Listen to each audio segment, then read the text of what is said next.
That's not how lists work.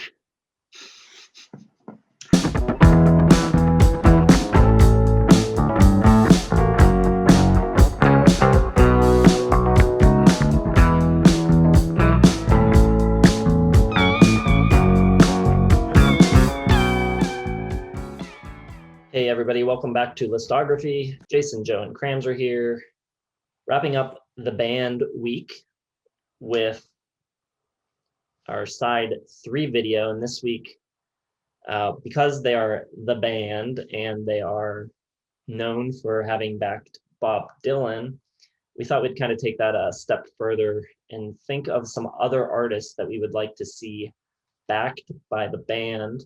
Of course, there were a bunch in the last waltz, a lot of guests that came out and took turn as the front man. So we're going to give you a few more that we think would be cool to see in front of the band. So what do you guys got?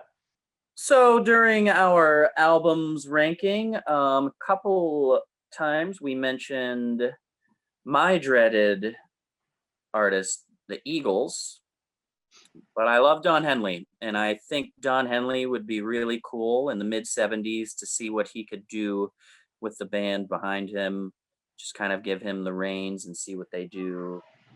Don't have to worry about all the other terrible Eagles and all that. In the late 60s, right when they were, kind of getting it going, I thought it'd be cool to bring Janis Joplin in, see what she could do. I think she can get down in those rootsy heartstrings that, Manuel does. And I think that would be really cool. In kind of a similar vein, but if like they were still around today, I think a collaboration with Jim James of My Morning Jacket would actually be kind of cool. Would probably hollow out their sound and do a ton of reverb, but he's got, I think of My Morning Jacket as like Americana. That's the first word that kind of comes to mind to describe their sound. So I think that would be a really good match. And then after listening to kind of Islands and what was going around that time, let's see what they can do with Donald Fagen. With some of his sardonic lyrics. Obviously the jazz would be turned down, but it would be kind of interesting. And then my number one, even though I don't think that she has the rootsiness and like that sort of like dirty honky tonk feel at times, if they wanted to do like a really beautiful polished country album with Linda Ronstadt, I think that would somehow just be a match made in heaven. Who I've been getting into her a lot lately, just on the side. Love it. I think she's an amazing vocalist. So yeah, just hearing what that would be like seems pretty enchanting to me. What do you guys got? Well, Ryan, I have Joplin written down. I think that would be cool. Kind of got a little like Big Brother flavor, a tiny bit on music from Big Pink. I think that would be a really cool combination. Also on my list, and he kind of quit Cream because of the band, because he thought they were really cool and wanted to do stuff on his own. Eric Clapton, back when he was still sweet and had a great voice and could rock the shit out of the guitar. I think he'd be a cool guy to have. And I think any of those sort of like 70s, just broke up with my band, George Harrison, I think would be pretty cool with the band. I think you'd throw Van Morrison on there. New Problem. Just a couple things, a couple of outside the box.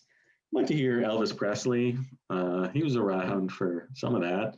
Why not throw him on there with the band? I think that'd be cool. I think you could do somebody like Ray Charles really well. I'd like to hear Charles with like a kind of Americana rock band. Be right in his wheelhouse. And then, she's a great singer and she's a great guitarist, but she never really had the songwriting, I think, to break out until later. But I think Bonnie Raitt would be pretty cool with the band. I think it'd be a pretty natural combo.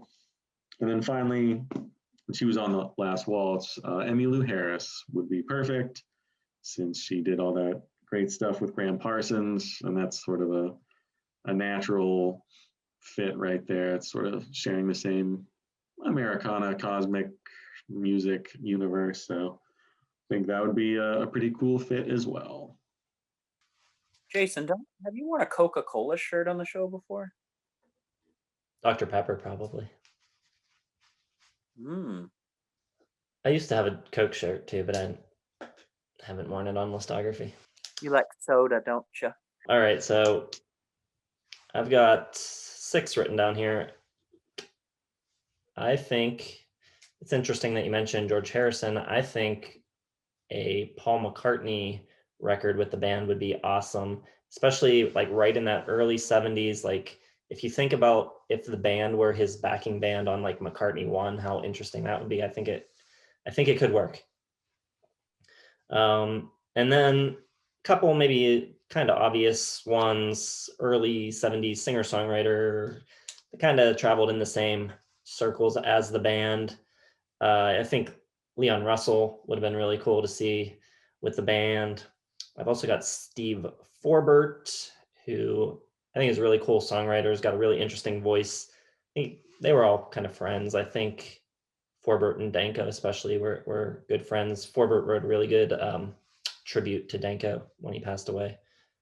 I've also got Tom Waits, which I think would be kind of cool, especially early Tom Waits when he was kind of, just writing these kind of like jazzy piano type of tunes. I think it would be cool to hear that sort of thing with like a band like the band backing him. I think a lot of people, when they think of the band, think of kind of country-ish Americana, but I think a huge part of their sound that's really underrated is the R&B influence. So I think having an R&B singer at the mic would be really cool, and I think Otis Redding would be awesome with the band.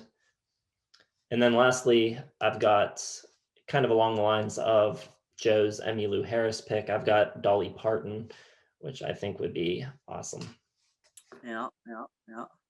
I think you could put them with almost anybody, and I think it would work. I didn't pick somebody like Donald Fagen just because I feel like Steely Dan kind of already had what worked for them. But you can put them with like Steve Winwood or like any of those like big vocal R&B flavor kind of guys from the 70s that maybe didn't have the band to back them up and the songwriting to really like lift them out, especially after like Winwood left Traffic, kind of this kind of cheesy 80s stuff. I think pairing him with somebody like Robertson and Manuel, who can really write, would have really kind of lifted them. Same with like Emmylou Harris and Bonnie Raitt and a bunch of those people who kind of lost direction a little bit. What about Stevie Nicks? Sure, absolutely. It probably wouldn't be as good as Fleetwood Mac, but I think it would still work. It'd be a good solo. I just talked about the possibility of music from Big Pink being incredibly high on my albums list, but them not getting in the top 100. Fleetwood Mac, probably the same situation with Rumors. But anyways, everyone can let us know what they think down in the comments. I think Joe's right. I think you can pair them with almost anyone, but it'd be interesting to see what people think. Be sure to hit the like button, subscribe if you are not already, hit the bell for notifications, check down in the description for links to all of our social media accounts, and we will see you in the next one. We got 2005 coming up this week and albums of the year. We'll see you then.